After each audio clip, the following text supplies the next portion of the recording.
Class of 2020, my name is Lucas Lane. I'm the family pastor here at Elkville Christian Church. And a long time ago, before all of this started, I was asked to give the message at your guys' Baccalaureate service up in DuQuoin.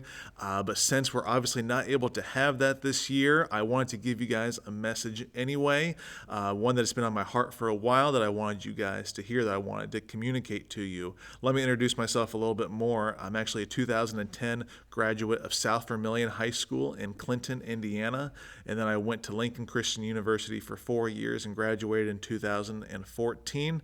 And since that time, in those 6 years between then and now, I've been doing youth and family ministry in 2 different locations here in Elkville, but also up in Georgetown, Illinois, before we moved down here. And I just want to say, you guys are an extraordinary class, one that is going to go down in the history books for so many different reasons. Right at the very end of your guys' senior year, obviously, as you know, things were cut short where you weren't physically able to go to your schools anymore. And because of that, you guys lost a lot of things that would be very cherished, stuff that I even remember from high school, things like your spring sports seasons, your actual graduation service, what else would be going on? Your prom. Maybe those are being scheduled for later, but you missed out on your originally scheduled prom day. And so those are things you guys went without, and things and classes before you, and even ones after you probably, won't have to experience those same things. But at the same time, you guys have gotten some things that no other class, more than likely, will get in the future. You got alternatives to those things. I've seen so many teams do their team TikToks where they're doing these things as their teams that even though they can't play their sports together, they were still able to get together and make some videos as a team.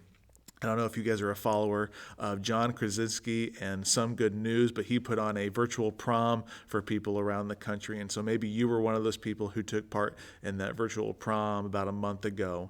And some of you guys are going to partake in virtual or drive-through graduations, things that have never happened before and maybe hopefully will never have to happen again. And so you guys had some things taken away, but you also had things happen and will happen here in the future, hopefully, that have never happened or will never happen again in the future, and that makes you guys a very distinguishable class. 2020 will go down in history for some bad reasons, but also for some good reasons. Baccalaureate, which is what this message was intended for, is just a graduation ceremony for students of faith. I remember when I was in high school and we had our baccalaureate service, my youth pastor at the time came and gave us a message. There was about 20 or 25 of us in our class that were there. And so it was a really nice experience just to be there. And sadly, with some people that I didn't even know were people of faith at the time. Maybe you've been in church your whole life, or maybe you've just been in church for a little while. But there's something that all of us have in common, and that we have a belief in a heavenly, loving Father. And that is the God that we serve, that we see in our Bibles. The hard part that many graduates face is that many of us, many of you guys, and even myself included, we leave our nest after high school. Some of us go on to college. Some of us just completely move out of the area. Some of us go into a job that takes us out of what we are comfortable with, something that we have grown up with, something that we have been very accustomed to for a long time.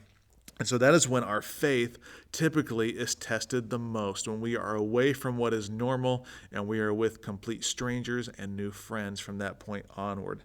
There's a book that I love giving to students at graduation. It's called Good Faith by David Kinnaman and Gabe Lyons. And the subtext for this book is being a Christian when society thinks you're irrelevant and extreme. And there's a section in the book titled Living Good Faith. And there's a chapter in that section called Love, Believe, Live. And those are the 3 things that I want to touch on today for you guys. These are my challenges for you, the class of 2020. Love, believe, live. And those are a secret recipe, is a good way to put it. For good faith boils down to how well we love, what you believe, and how you live. And so let me start off with that first part by talking about love. Good faith starts with loving God and loving people. We refer to that as the greatest command that we see in the Bible, in the New Testament. There's a man, his name is Steve Garber, and he said this: Christians' biggest challenge today is that we've learned to love the wrong things. We need rightly ordered love to be people of good faith. When we miss love, we typically end up lacking humility. And we must be wary of becoming like these self-righteous leaders when we see in our New Testaments during the life of Jesus, who hijacked God's revelation to suit their own purposes. Love is not for a select group, and I hope you guys know that, but it is for all of creation.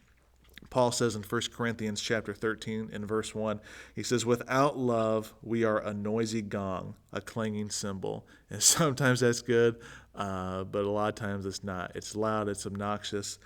Without love, we're a noisy gong, a clanging cymbal, something that people don't like. We need to have love in our lives. The second part, the next ingredient for good faith, is biblical orthodoxy, what we call. What we believe matters is another way of putting it. Understanding and believing the creation, fall, redemption, and restoration story that is at the heart of Christianity helps make sense of where we come from, what's wrong, how we can fix it, and what our purpose is in the world. You see, good theology or good belief allows us to identify and correct distortions that exist within the world, within the church, and even within our own thinking. You see, when we don't believe rightly, we are confused or outright mistaken about God's intent for human flourishing. You see, we embrace distortions about God, humanity, or even the world. And so we must avoid the temptation to base our beliefs on what we think might sound good to other people. You see, many young Christians in particular are tempted to embrace a distorted truth in order to maintain a friendship or a relationship. And that's something I could even relate to personally. It's something that I did even when I was in high school and even partially into college. Good love and good belief can and do exist. In fact, without good belief, we can't know for certain how to love people well. And that's going to take us into part 3, the live part. How do we translate our love and belief into everyday living? Are our interactions with people a clear reflection of our love for God and for other people? Do we understand the implications of belief for how we live, work, and relate to others? You see, this ingredient, this live part, is very crucial, and it's one that actually ties all 3 together. You see, when we don't have a coherent pattern of living, one that expresses good, both love and good belief, we lack confidence and faith that matters in a world where we feel incapable of bringing love and belief to bear on everyday life. You probably know Christians who seem to lack the language or the tools that they need to engage with the world around them. You see, they genuinely love others, and we can tell that in people. They believe the right things, but they don't know how to channel their love and channel their belief in their head and in their heart into their daily lives. No one can have good faith without all 3 put together. Good faith equals how well we love plus what we believe plus how we live. When we combine a perfect mix of all 3 of those together, our faith can be seen as good. You see, when communities of Jesus followers commit to living good faith, the results can be summed up like this. Christians are a counterculture for the common good. Christians are a counterculture for the common good. By definition, being countercultural is not only about addressing age-old issues from a gospel-centered perspective. It's not about raising our voices to drown out dissenters or making laws that make everyone behave nicely in a way that we think is correct. It's not about plastering Jesus' name across billboards and t-shirts and creating Christian alternatives to every secular product or service. Being countercultural in today's society means bringing good faith, a vision for what is orderly and right, abundant and generous, beautiful and flourishing with life and relationships to the broader culture with which we live. See, the vision is just an individual pursuit. It's not just an individual pursuit. It's best expressed in communities of people of faith, believers in love and care for one another, and then they invite other people in to experience that same grace and love. That is why we say being a Christian is best done in communities of people. It's best done in the local churches, in your small groups, in your campus ministries, whatever you may be a part of. Being a Christian, having good faith is best done in pockets, in communities of people. You see, Christians and churches that live this way find not only that their faith becomes more alive, but also that their collective impact on their communities becomes much deeper. Because being countercultural doesn't mean condemning, but offering a better way. I want to close with this. Do you guys remember the story that we refer to as the Good Samaritan that takes place in Luke chapter 10, starting in verse 30? You see, Jesus has this response to the question, who is my neighbor? And his response was a far-fetched tale of two men divided by race, religion, and politics, brought together when one of them came with the biblical idea of good to the side of the road where the other one was laying there, dying. He got off his donkey and started restoring the broken, bent, and disordered man in the ditch, which is all very wonderful and life-affirming and made for TV or movie, except that the good man in the story is not us.